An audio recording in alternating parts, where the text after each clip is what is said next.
Like, it literally was just that bit on loop. I just found a good point to loop it.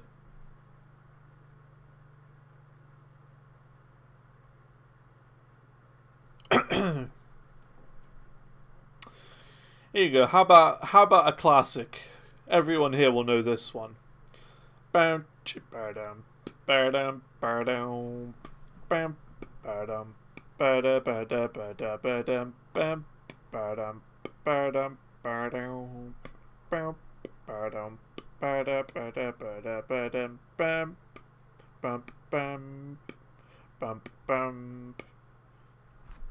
know that one? Everyone has to know that. If you don't, you never played Guitar Hero before.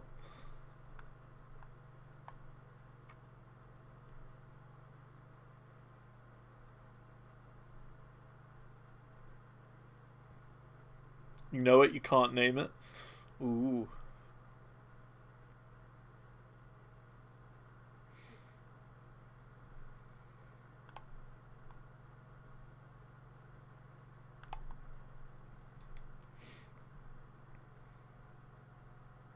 You got it, Sharpness. You got it. Easy. Easy peasy.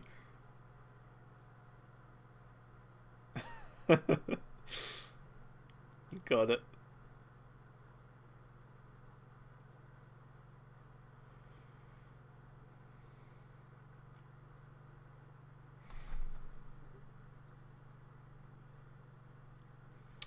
Alright, here we go. This is another Guitar Hero song, but this one's a bit more tricky, okay? This is from, I'll even give you the game that it's from, okay? I'll give you the game. It's from Warriors of Rock, okay?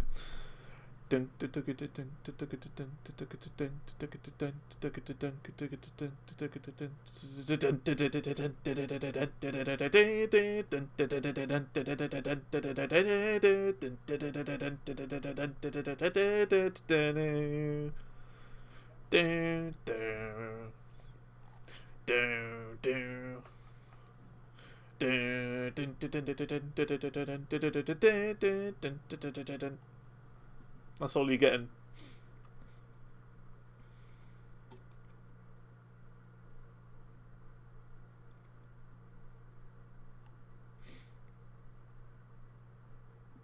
Bit trickier, that one. A little bit trickier. 500.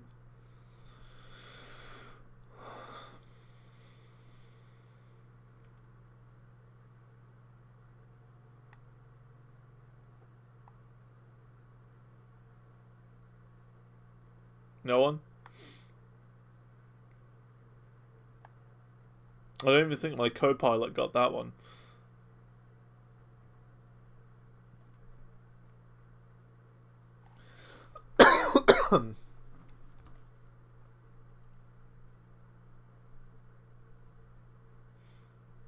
Thardwadi would know it.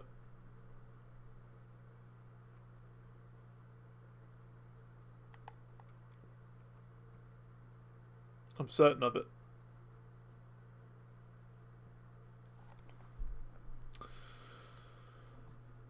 Okay, so we've done that one. We're on... Are we on 337? Yeah, we're on 337. This is one of the longest ones. 16 minutes in this perfect straight line. Yeah, we're on that at the moment. Let me go and... let me go that way for 289 for 8 minutes. And then literally 1 minute after that we're landing. So, yeah, not bad.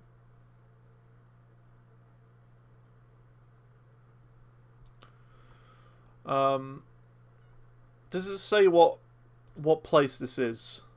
Beautiful coast? Oh, this is the coastline of Finland. I didn't even realise that. Well, here you go. This is the Finnish coast, everyone. I didn't realise this is the coast. I just thought it was one massive lake. But no, it's a bit more than a massive lake. Literally the coastline.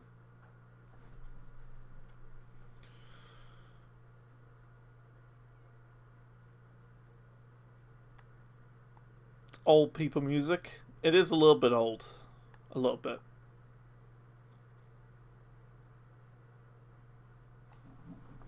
Tell you what, I'll Google it and tell you the year it was from. Not that that is going to help much.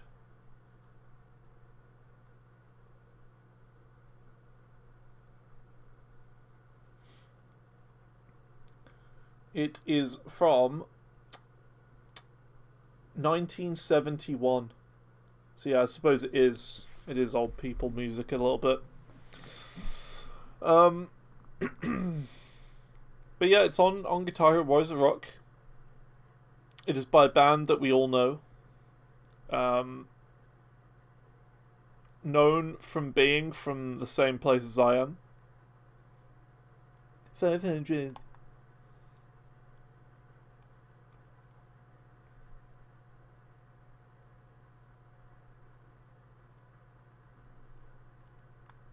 Alright, I'll give it to you. It's been long enough. I've had more than long enough. John McCartney. No, it is not John McCartney. Of course, that famous Beatles member, John McCartney. It's Paul McCartney, you dingus.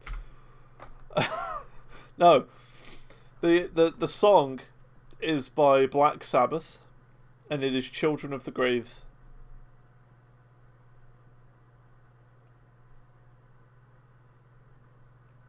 From Guitar Hero Warriors of Rock.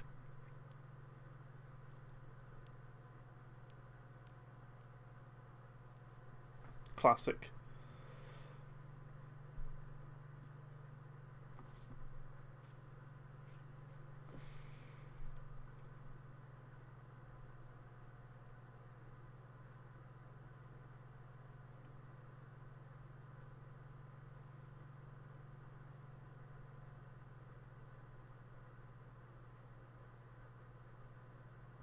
Yeah, any more song requests, and I'll get them going in the old mouth. I will take your song requests and put them in my mouth. Jordan,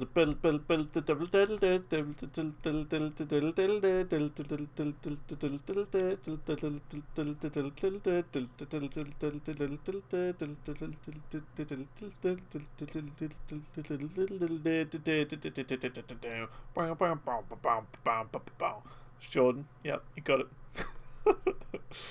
Yeah.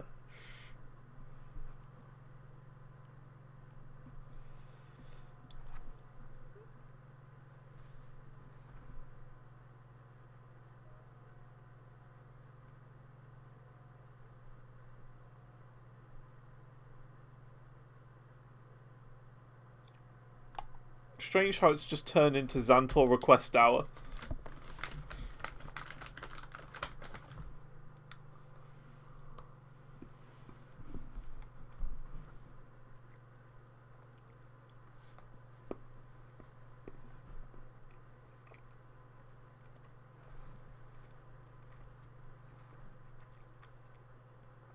It's great though. We're not going to get into any copyright trouble on the YouTube VOD.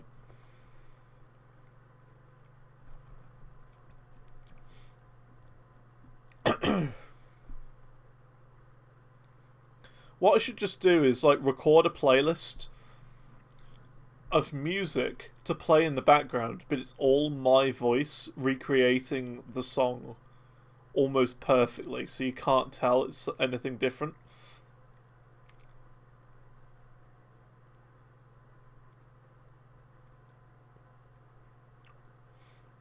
A bit like how I did with All Star.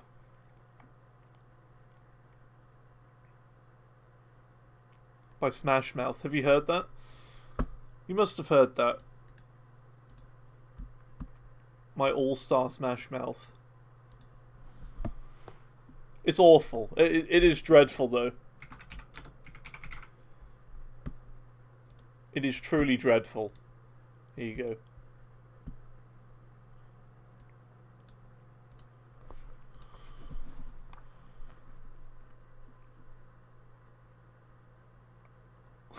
Even got the little diddling.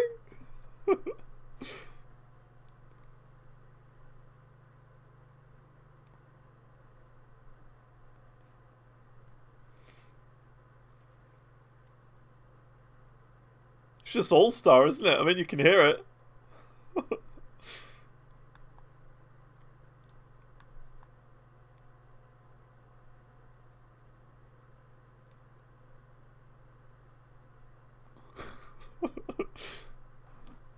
There you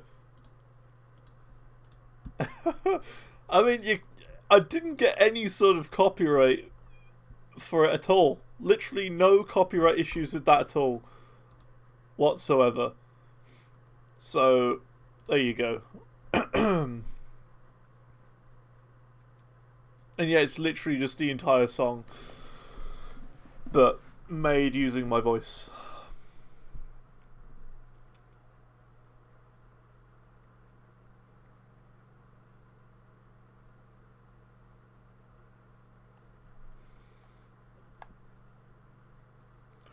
Got some sort of motorway down there.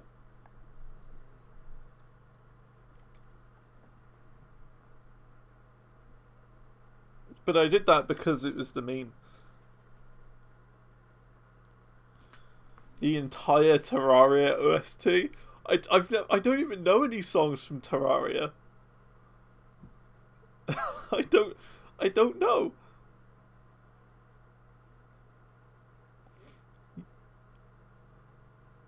Hey, thanks for the follow. The Duke Nukem. Cool username. Still have 700 gig. The game's only 200. I mean, with all the updates and stuff. That is. All the optional updates. Yeah, clever username. You've done good to get that. The Duke Nukem. How's it flying today? It's going well. We're actually almost done. We've been doing the Finland bush trip today. So many trees. It is ridiculous. There's just so many trees. And we even looked it up. There's 10 trees for every person on Earth in Finland. So that just tells you the scale of it. But we've done well. We've done well. Yeah, we are almost done with it. We're on the last leg now. We've had a couple of little accidents, but that's fine. We're not really going to talk about that. Well, I mean, actually, yeah, I will talk about it because it's funny.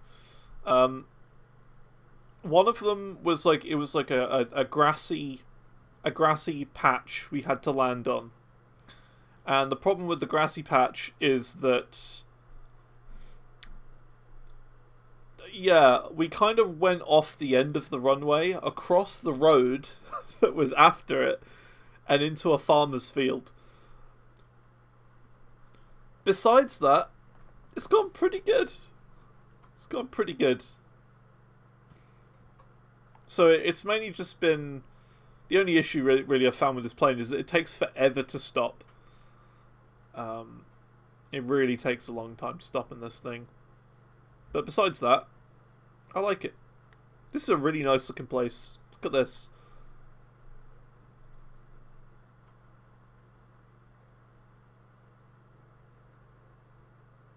Looks cool. Oh, that's like a train station right there. These are train tracks. Level crossing there. Oh, we got a turn. Got a turn. I think that means we're going to land soon. Hang on a minute. Oh yeah, look, we can see the place we're going to land at. So that's that, I think. Maybe not. Hang on a minute. I don't think we land here.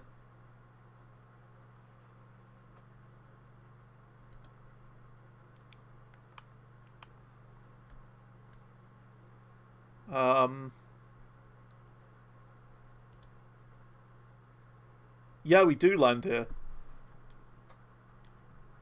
Ah.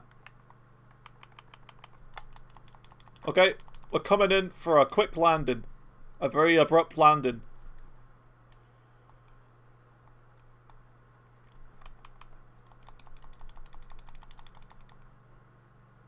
I didn't realise it was so soon.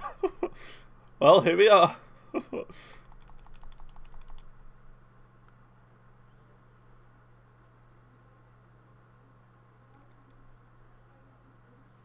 we go.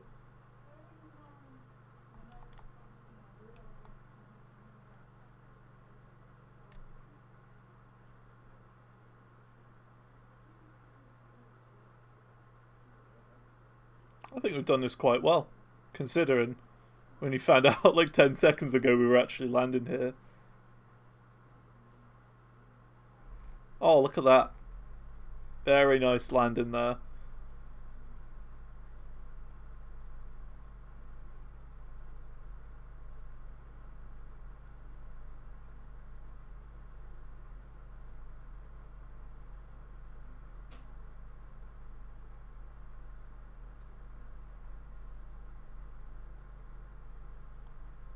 We've done it.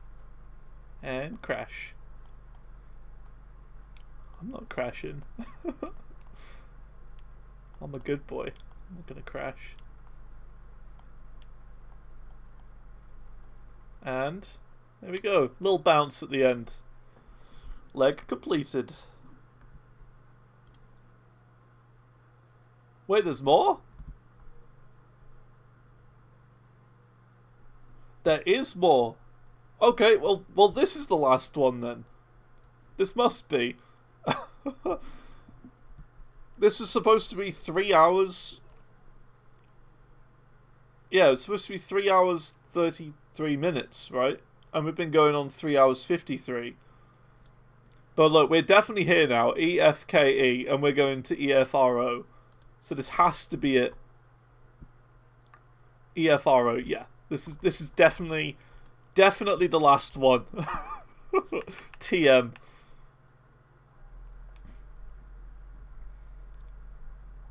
These things go on forever. They really do, don't they?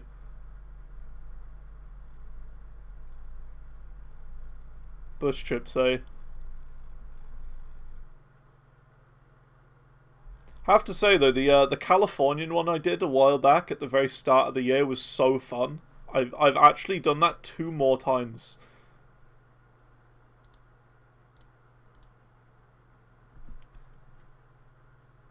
Like, genuinely, I've done that 2 more times.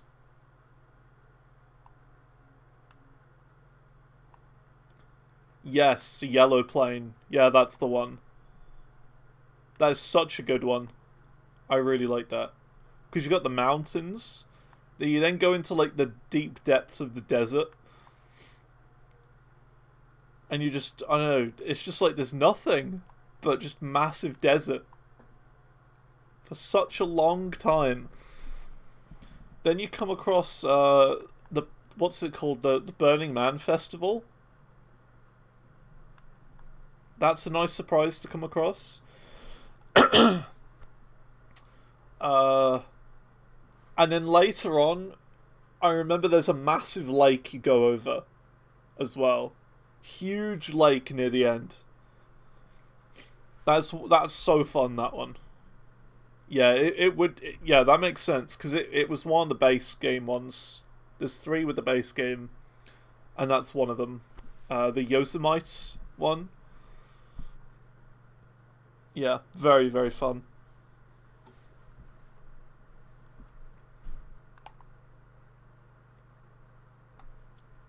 And we did that at the very start of the year. I don't know if I've got all the streams archived. If I did, I could probably put them on YouTube, but yeah. I'm a bit more situated now than I was in January about putting VODs and streams on YouTube now.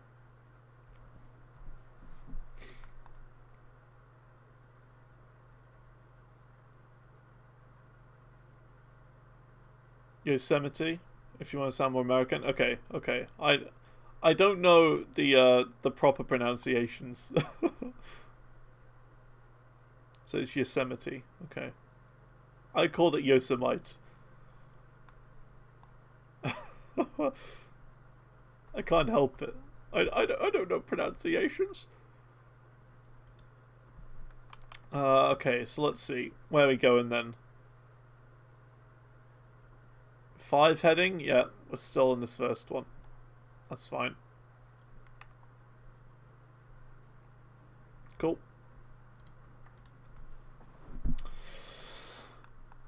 I did another one not long ago, and I can't remember which one it was.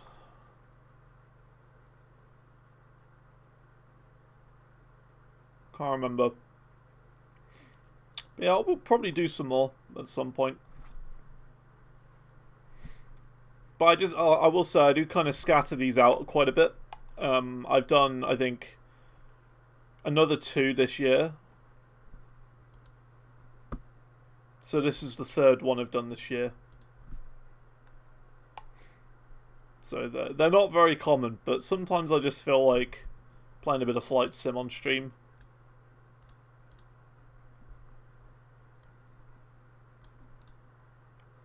How's it going, Woogie Poo?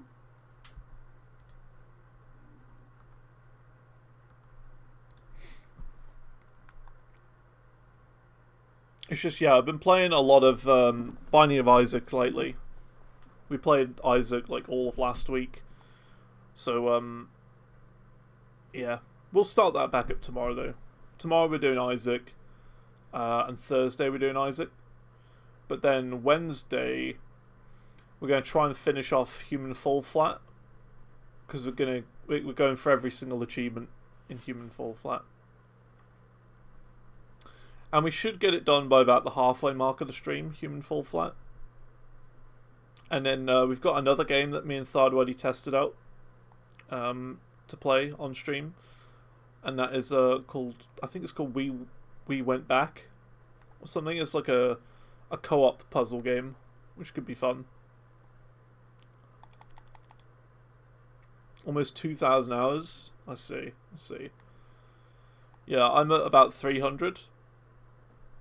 I got it, this game last Christmas in the sale, the Steam sale.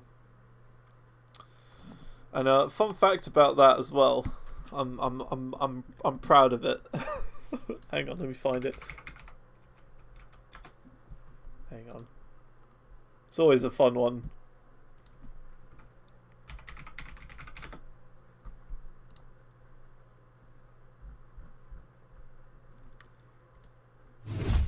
When do you think old Zantor boy got this game?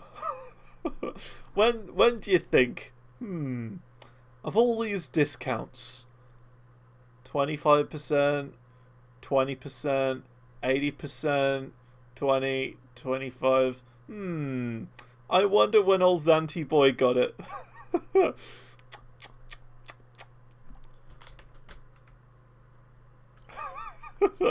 I got it when it was 80% off. I was very lucky. Very, very lucky. It was 80% off for about 20 minutes. And then they realized they made a mistake. And it quickly changed. That's the best bargain I've ever had.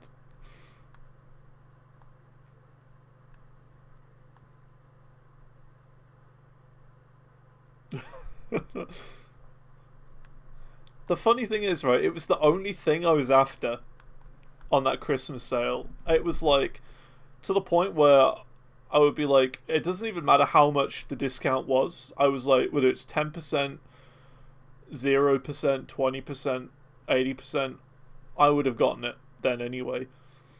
But when I saw it was 80% off, I was like, what on earth is this? That's a bargain. So I scooped it up quickly, and I checked like 10 minutes later, and it was back to 20% off. So I got so lucky. How much you spent on this with all the extra planes you bought?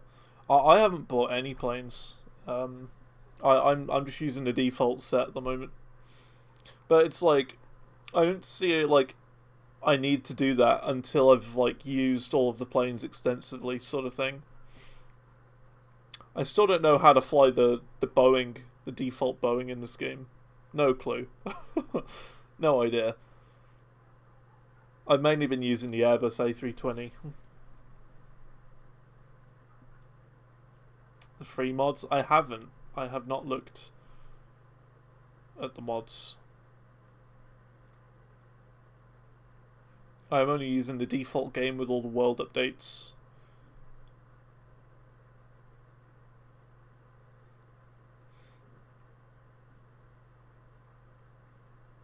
And like, I see a lot of people on Reddit complain about like planes. They're like, oh, the FS scenery or something like that, or this maker is really bad. I spent all this money on this plane, and it's garbage. So I'm a bit wary of it.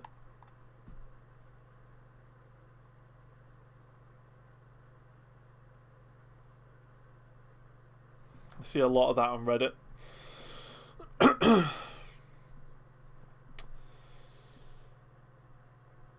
You know exactly who I'm on about? Yeah, like one of the plane creators or whatever is said to be not very good.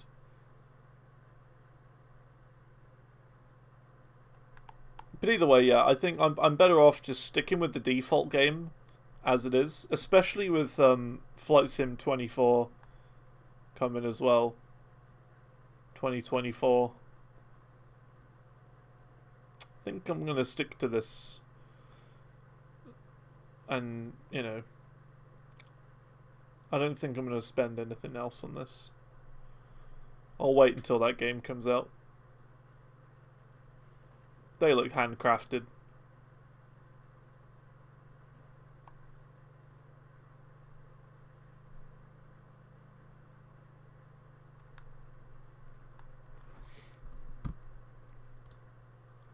Okay, so it's that. We're now going to be traveling at 28. Cool.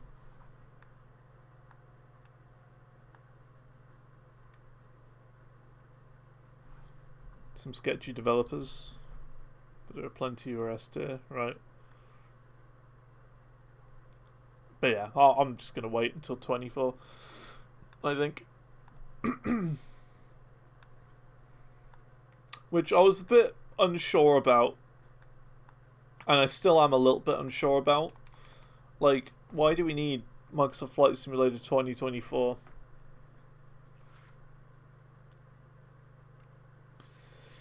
But they've said it's better optimized.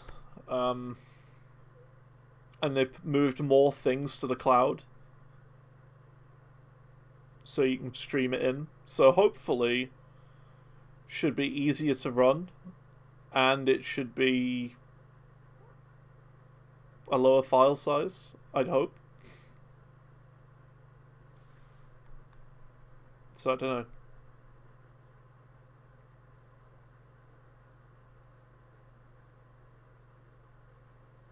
You make free mods for it as well? Oh, cool. 20 bush or backcountry strips people can get for free. Cool. Yeah, like I'd like more bush trips maybe. I think that could be cool. Some more like, I know, crazier bush trips.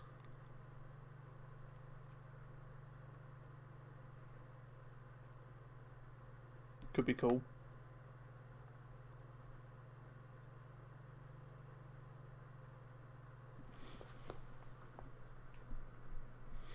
But like, I just think there's so much you can do in the game already, right?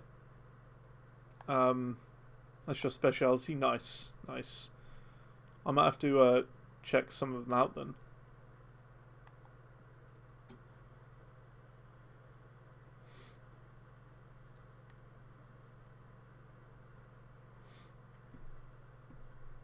But yeah, like I had an idea of a fun one that could be cool.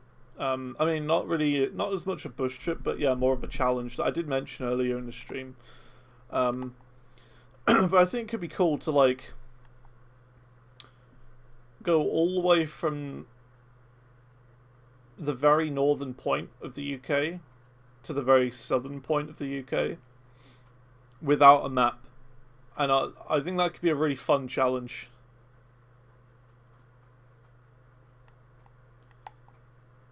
So, no map. You just have to work out your way through the whole of the UK just as like a casual one. Not even like a proper bush trip or anything, but I might do that at some point as well.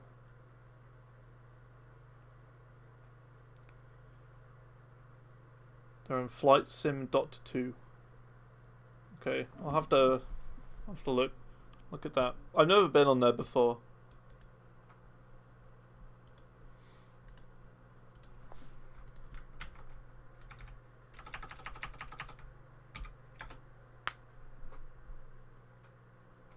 Flight Sim .2.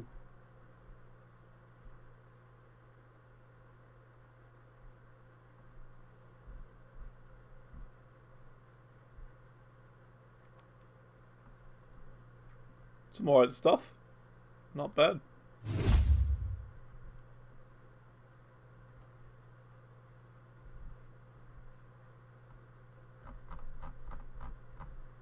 Yeah, I've never been on here before. Looks interesting. The Twitch handle.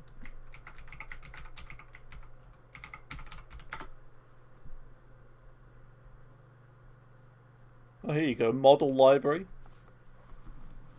Farm strip. Bush strips, there you go.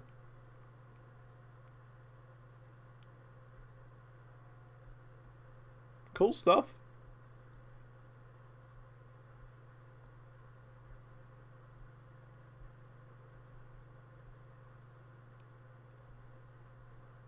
Not bad at all.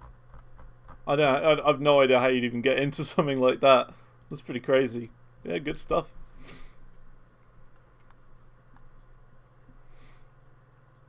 I just think this game is taking up a lot of space already. I don't want to download a lot more for it. It's already 200 gigabytes. It's a lot.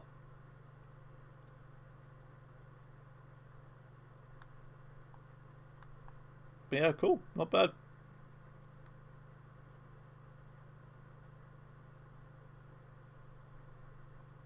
Strange little area here. Just a long strip with like no trees in it.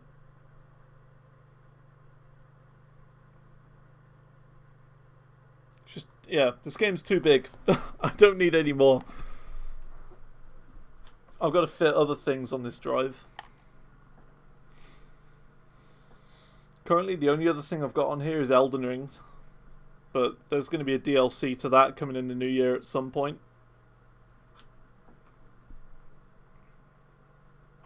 And I do want to, play some other games as well. I'm thinking Death Stranding at some point.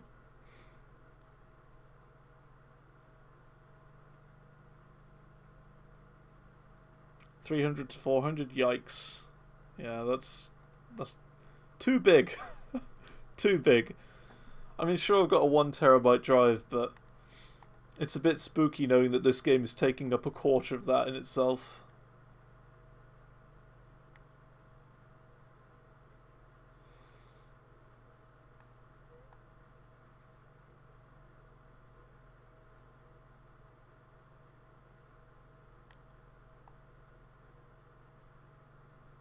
One day, they'll make hard drives big enough for this whole game. You'll be able to download every petabyte of this game. One day. In like 20 years.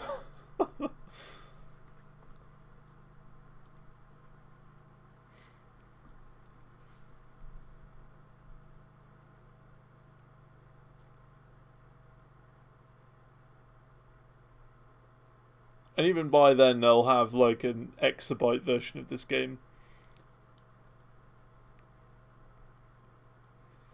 Welcome to Microsoft Flight Simulator 2037.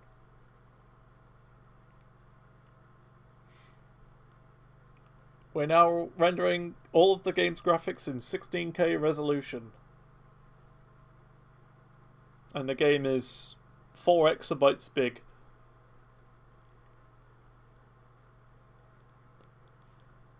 Salty about 2024. Exactly, right. I agree. I'm not happy that 2024 is a thing.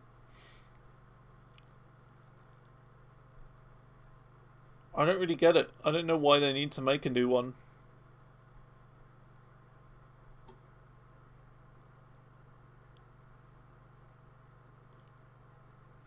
I still think though, you know, if it is more optimized and you know what they've said about it is all good. It's more optimized and it's lower file sizes, but apart from that, I don't see a need. Really, should have just updated this game into 24.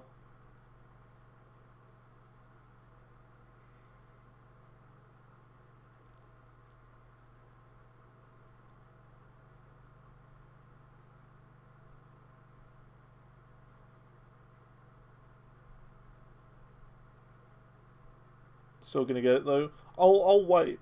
I'm gonna wait and see what the reviews are like. Watch a few people stream it and then decide then, I think. Because then, I don't know, I might stick with this game for another few years, right? And then I might go to 24 then. When it's on sale for like 80% off. That they accidentally do in a Steam sale.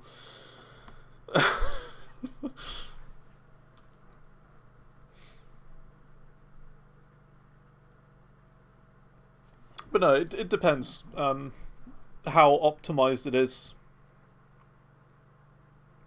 Because there's that like little press conference they did about it, isn't there? Let me see if I can find it real quick.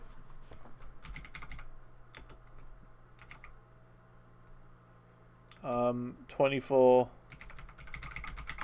conference. Yeah, they did a presentation 5 months ago. There you go. They did that not long ago at Flight Sim Expo 2023, where they just kind of talk through what they're doing with it and what their plans are. Because I remember when the trailer came out, it wasn't E3, was it? I think it was Gamescom, wasn't it? I can't remember. I think it was Gamescom. Gamescom 23. They announced it, and I was like, what? What are they doing? Stop this. And then like a week later they came out with that little presentation. And I'm like, okay, they're actually giving a few more details now. And I kind of get it. But I do agree, I am a bit salty. They have said all the planes and custom content will be transferable though, so should be okay.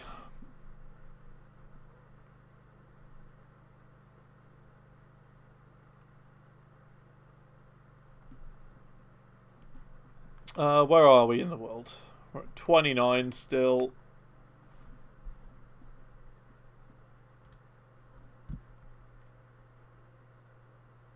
Yeah, still on that second point there.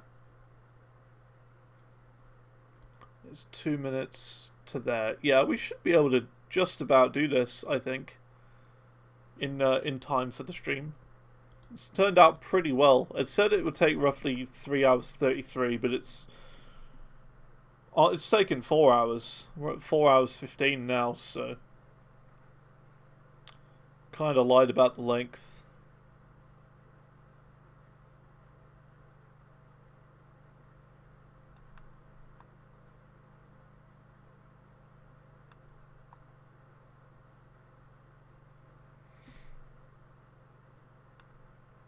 Wondering how much work you have to do for your free stuff to work. Well, I'd assume it's going to be the same game engine. Right? The same game engine. I just think they're rewriting a bunch of stuff to make it more optimized, is what I'd assume. Saying that, though, I do know there's going to be fully 3D rendered trees rather than the 2D sort of ones that spin when you look at them. So I know that's going to be pretty intensive. But they are, like, optimizing the game, moving more of it to the cloud. So, I don't know. I would have thought it would be pretty straightforward.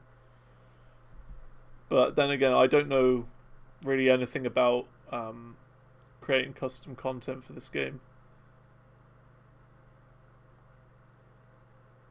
But seeing as it's the same engine, I can't see it being too difficult.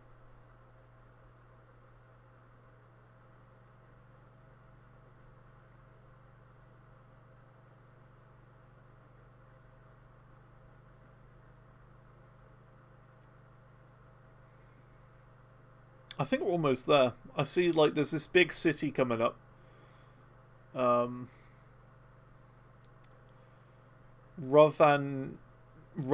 the capital of Lapland. Oh, right. Okay. We're here. We're coming to find Santa Claus. He's here somewhere.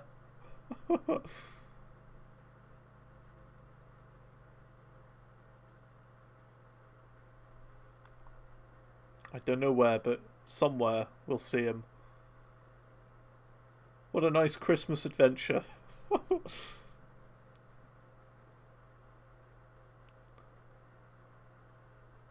Bit early on that. Yeah, a nice Christmas adventure. It makes sense though that we're going there, right? You got to get him early. You if you're too late, you won't catch him. But he'll out of anywhere, at any time of the year, you would expect to go and raid Santa Claus. It would be November.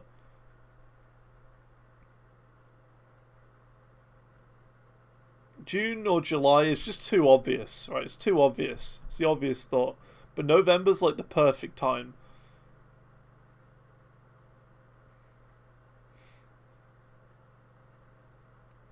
Yeah. So we're gonna the plan is we're gonna take out Santa, right? Just before he decides to come out of his hibernation for Christmas. You see, that's the plan.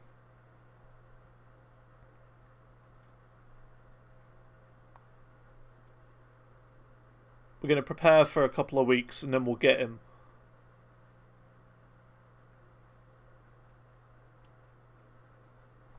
I think we're here, actually. Don't think we need that anymore. You see that? That's the airport just there. So we can just land there and we'll be fine. Another cool little thing I think could be to do in this game is to just, like, go to the northernmost airport in the game and see if you can make the compass spin around. That's the other thing I thought could be fun. Get to the exact North Pole. Go to that exact point. What would happen? Would it, just spin around? What's there? Have they put a little Easter egg there?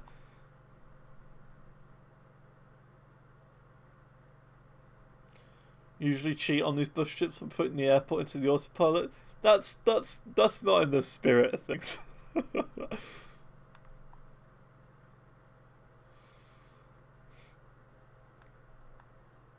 It's not in the spirit of things.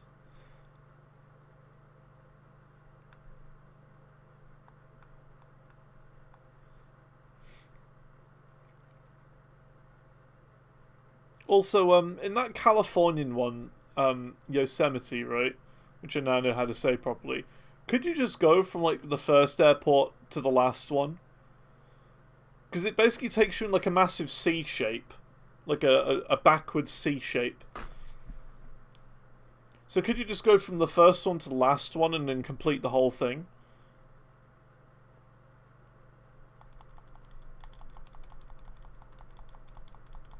You have to get all the legs. Okay.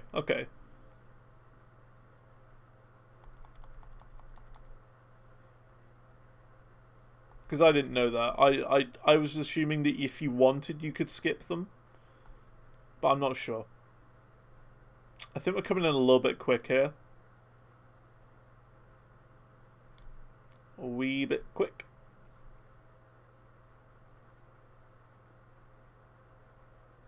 That's fine. It's a long runway.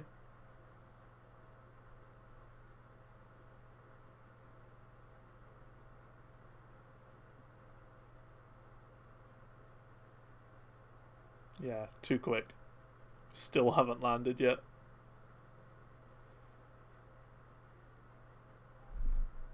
Little bounce.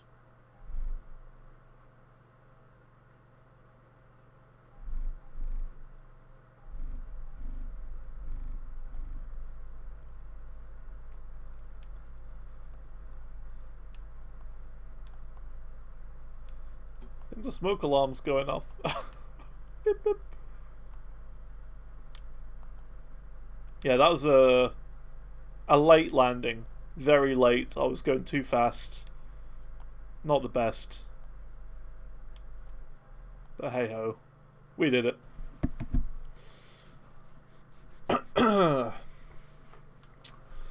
Very nice. Very nice indeed. And that's the bush trip. There you go. Discover Finland 100%. Very nice.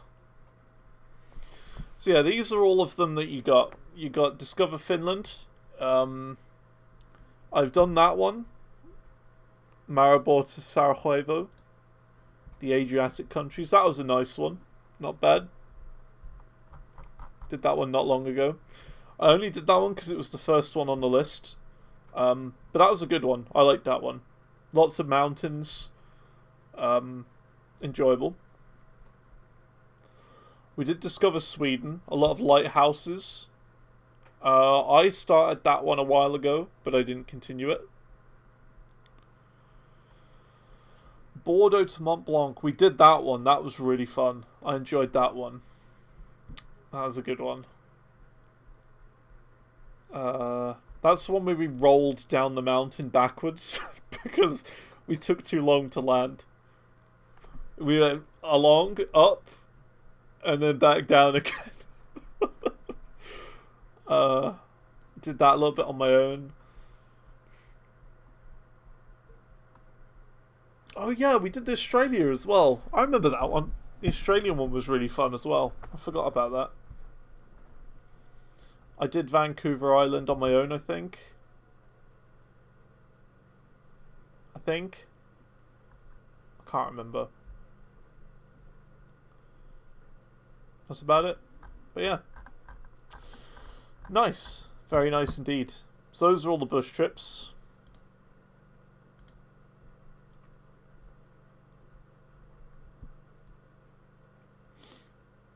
Oh, there's New York City. There's New York.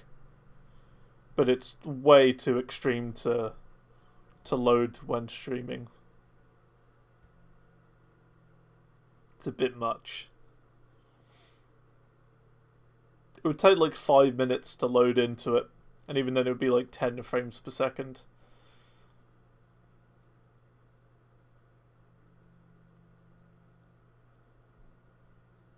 Yeah, so you got the Top Gun Maverick stuff as well. So you can do like training with a fighter jet. And then you got challenges as well with the fighter jet. Advanced challenges. You gotta land a fighter jet on an aircraft carrier. And then there's the Dark Star as well.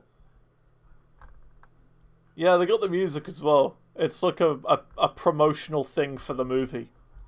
Quite clearly. But yeah, there you go. I don't know if anyone else saw this, by the way. This is a really cool one, actually. The Red Bull challenge. It was a viral video that happened some point this year. Where someone landed on a helicopter pad in Dubai.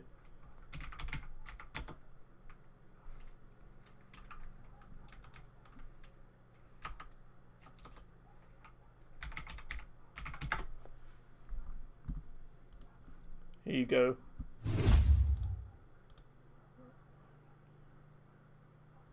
I don't know if anyone's seen this. It's a viral video. Look, 2 million views. You landed a little plane on a helipad. So they added this challenge officially in the game. There you go. So it's pretty cool. You could officially land that same plane. And it's the same one. And the same helipad.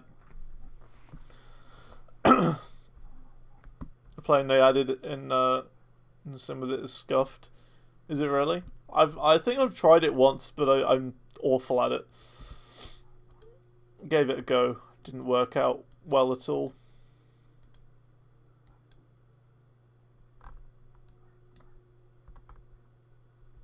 But yeah.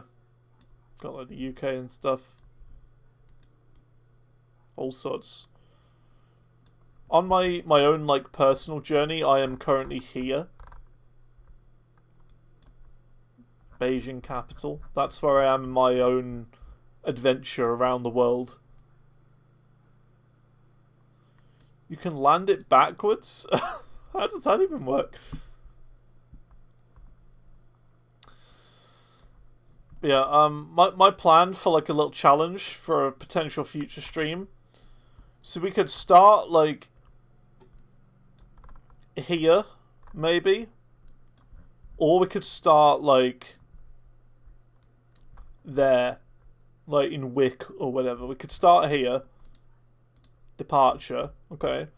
And then I could just be like, right, let's just start going south. And the idea would be to go all the way to this airport right here. And land.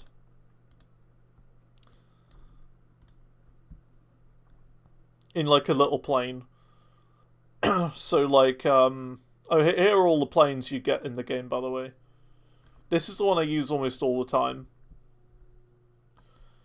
There's a fighter jet and a Boeing 747. So I don't know, maybe in like a little propeller plane, or whatever.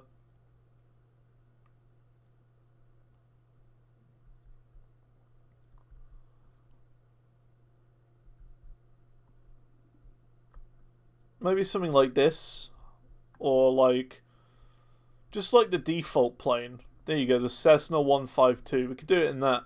The default plane. It would take 4.5 hours exactly as the crow flies to go from the top of the UK to the very bottom of the UK. So we could do that in a stream. But that would be boring, going as the crow flies. But the plan would be is that we kind of get in our aircraft here and just not look at the map. Never look at the map, just fly down and explore. And maybe like after the first day we could go from like there to like here or Edinburgh or something like that, you know?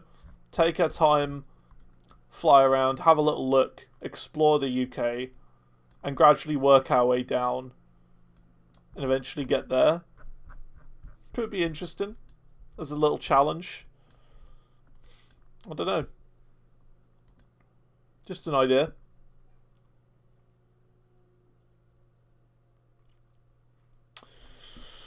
But yeah, I think we're pretty much done for today. I've done all the flight training as well. 100%, 100%. Everything. Some of it was a pain.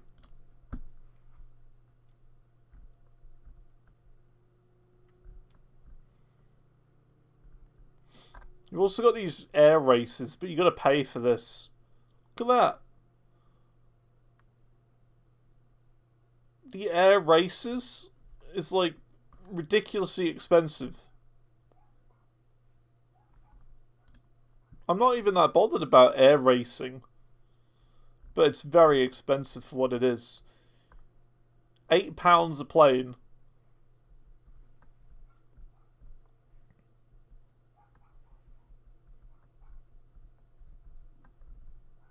But you do get a lot of planes with it, but it's still a lot. And you get like leaderboards and stuff like that. It's ridiculous. I'm not buying that.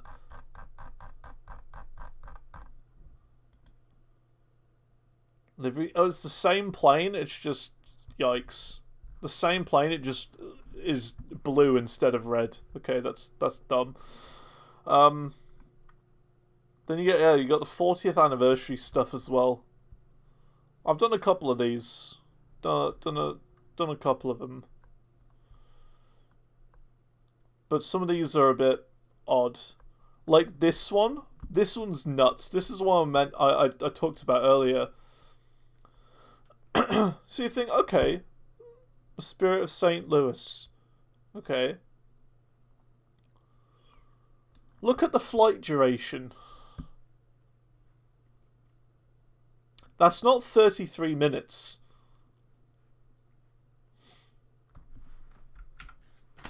That's 33 hours.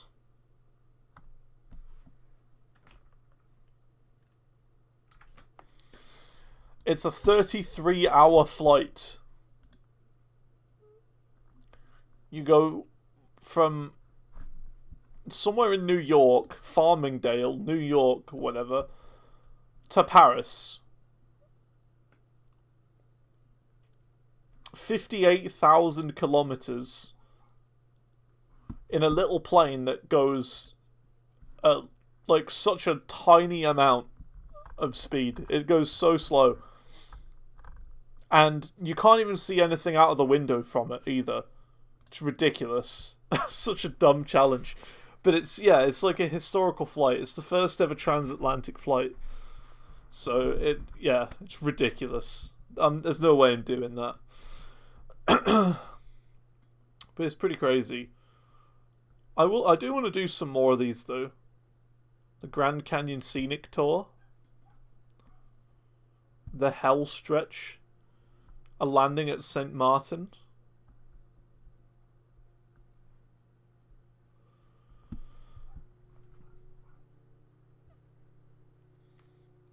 Flying blind across the UK Channel. It just gives you really awful weather.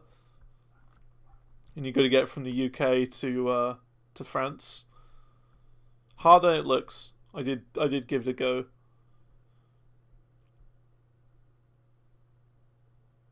Yeah. See, there's so much to do. So much. And then you've also got custom ones as well. Oh, I didn't even know that was here. Spotlight Event Pack. Tour of Japan. Tour of Eastern USA.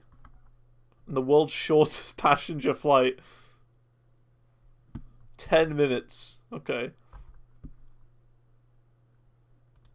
Interesting.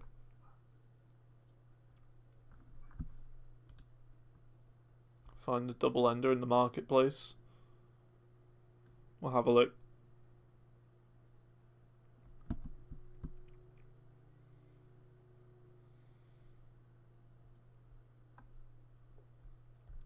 Prague, Dubai.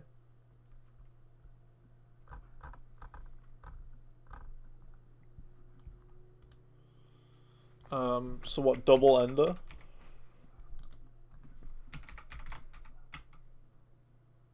Double ender. Pixel Planes and Got Friends.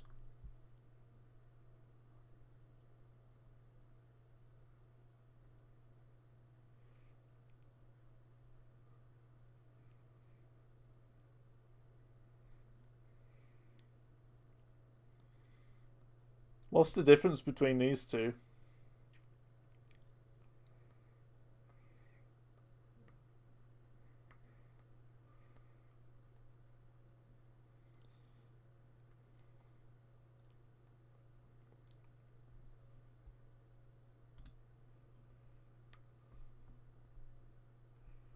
It's 8 gigabytes? Jeez.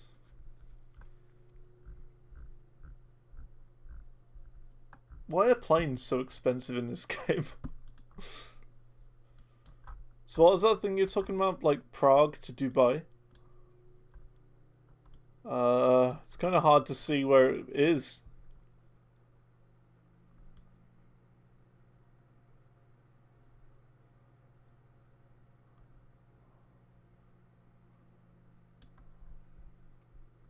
Can't even see where Prague is.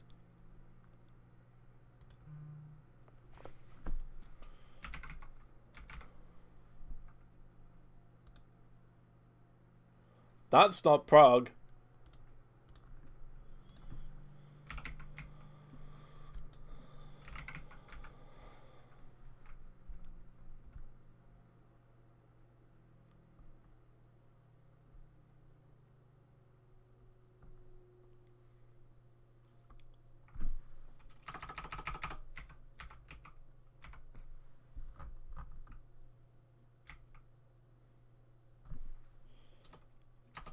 IUZYNE. There you go.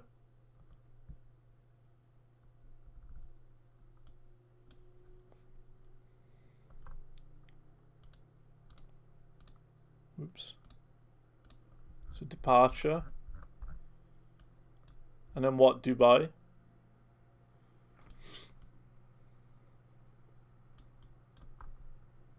It's Dubai is down here. That's it. There you go. You've got like the ocean there, the world islands.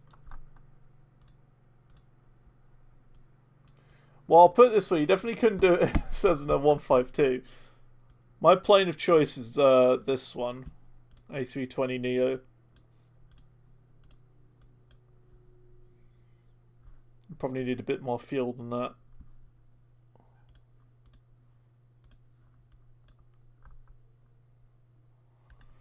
Yeah, I'm not doing that now, but it just shows you can do it. Anyway, that is all from me for the day. Thanks for coming along. It's been a fun one. It's just worked out perfectly for time. It really has. But yeah, thanks for coming along. Tomorrow we'll probably do a bit of Binding of Isaac, I think. And then Wednesday we got Human Fall Flat. And whatever the other game is called. We Went Back, I think it would be, depending on how that goes. And Thursday Binding of Isaac again. And then I'm thinking of taking the day off on Friday. Because we got the Jingle Jam on Friday. And I can't miss day one of the Jingle Jam. So anyway, that is all for now. Thank you for coming along.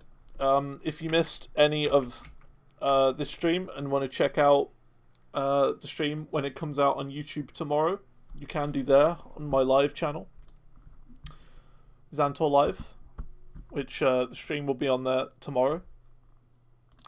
And yeah, all my previous streams are going to go on there from now on. So yeah, thanks for coming along. I'll see you all later, and yeah, goodbye.